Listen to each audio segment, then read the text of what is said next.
कल हमने आखेट के बारे में अध्ययन किया था। जो प्राथमिक क्रिया है अपनी आखेट, इसके बारे में हमने काफ़ी डिटेल कर दी। अब जो है हम संग्रहण के बारे में, संग्रहण किसका? भोजन संग्रहण, भोजन संग्रहण यानी कि इसको अंग्रेजी में फूड कलेक्शन भी बोलते हैं।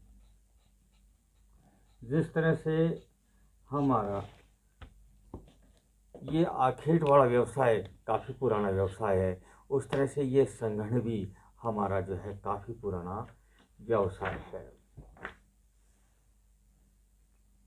सामाजिक व प्रौद्योगिक विकास के साथ इस व्यवसाय का महत्व भी कम होता जा रहा है। जो जो सामाजिक और प्रौद्योगिकी में, टेक्नोलॉजी में विकास हुआ है, ये व्यवसाय कम होता जा रहा है। फिर भी आज भी काफ़ी इसमें लोग कार्यरत हैं। इसके अंतर्गत कंदमूल फल इकट्ठा करना, कंदमूल फल, नट इत्यादि जो है इकट्ठे किए जाते हैं। ये लोग पशुओं को भी पालतू नहीं बनाते, केवल अपना इसी चीज़ पर अपना जीवन यापन करते हैं। एक जैसे अपन उदाहरण दें कि अपने प्राचीन काल से ही आज भी ये परंपरा है कि हमारे जो ये तेंदुपत्ता है, भोजन संग्रहण का ही उदाहरण है। ये महिलाएं एक तरह से फूड कलेक्शन कर रही हैं, तेंदुपत्तों का संग्रहण कर रहे हैं। ये एक अलग प्रकार की जाति के लोग भी करते हैं, जिनको बारी जाति बोलते हैं।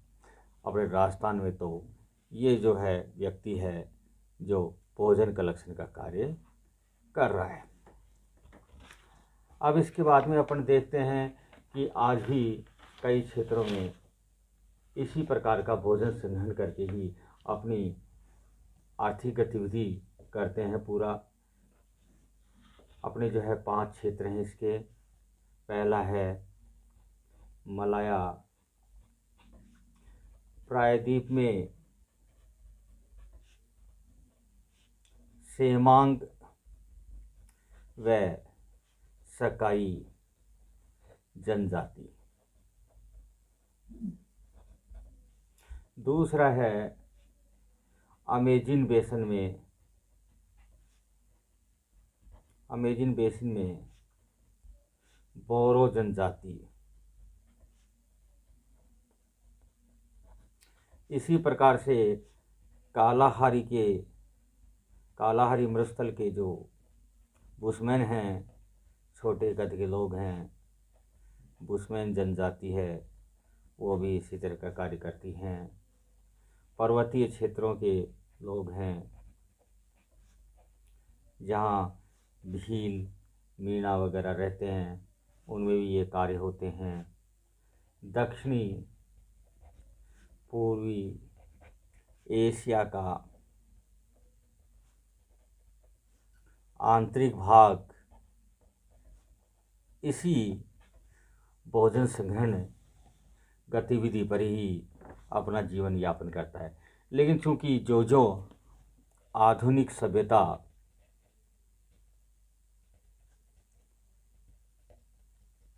का प्रभाव बढ़ता गया, टेक्नोलॉजी का विकास होता गया, प्रौद्योगिकी विकसित होती गई, तो इससे जो है इनका एक तरह से विराट उत्पन्न हो गया। और आजकल इस पर जो है व्यवसाय में, भोजन संग्रहण व्यवसाय में बहुत ही कम लोग, गिनती के लोग रह गए हैं। फिर भी विश्व की लगभग 2% आबादी अभी भी इसी पर आधारित है। आखेट पढ़ लिया हमने, भोजन संग्रहण पढ़ लिया। इसके बाद में जो व्यवसाय प्राचीन काल से होता आ रहा है, इसमें मानव को प्राकृतिक अवरोधों में निरंतर संघर्ष करना पड़ता है और इसमें काफ़ी लोग कार्यरत हैं। वो है मछली पकड़ना। यह व्यवसाय भी प्राचीन काल से हो रहा है।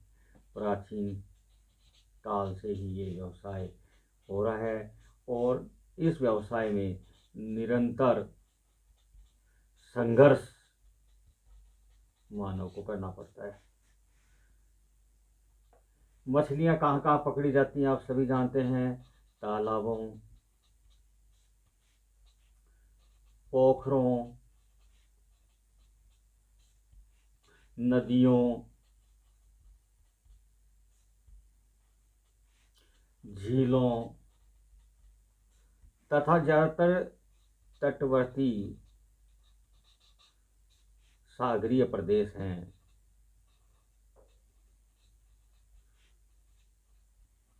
यहाँ मछलियाँ बहुत प्रचुर मात्रा में मिलती हैं। जहाँ ठंडी हवा, ठंडी धारा और गर्म धारा आपस में मिलती हैं, महासागर के उन क्षेत्रों में भी मछलियाँ प्रचुर मात्रा में पाई जाती हैं।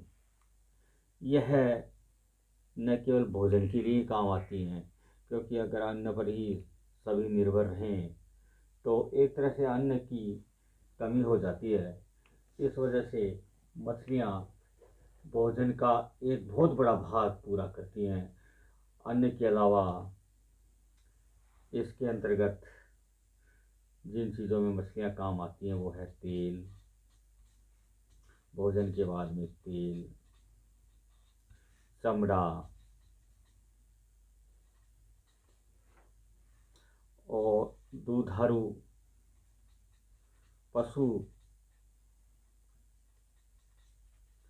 का चारे में ये काफ़ी प्रचुर मात्रा में काम में ली जाती है।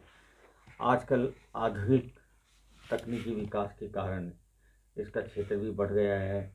विश्व में 4 जो है प्रसिद्ध क्षेत्र हैं जहाँ मछलियाँ प्रचुरता में पकड़ी जाती हैं, जहाँ ये व्यवसाय, ये प्राथमिक कार्यकलाप आता है।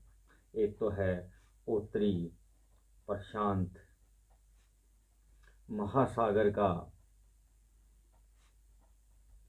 तटवर्तीय क्षेत्र। दूसरा है उत्तरी अटलांटिक तटीय अमेरिकी क्षेत्र। तीसरा है उत्तरी पश्चिमी यूरोपीय क्षेत्र। और चौथा है जापान सागर क्षेत्र। अब इसमें कुछ प्रश्न बढ़ते हैं जो आपको परीक्षा की दृष्टि से काफ़ी महत्वपूर्ण हैं।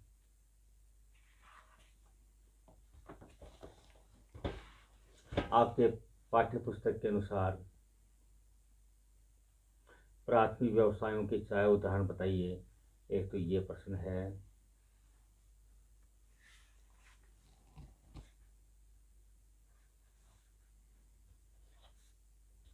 विश्व में कोई 2 प्राथमिक क्रियाकलापों का वर्णन कीजिए, जिसमें आप 2 ले सकते हैं।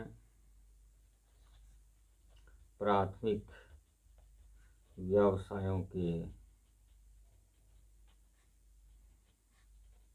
कोई 3 उदाहरण बताइए। कोई 3 उदाहरण बताइए। इसके बाद में जब ये पाठ पूरा हो जाएगा तो उसके बाद में अपन शेष प्रश्नों के बारे में डिस्कस करेंगे। जय हिंद।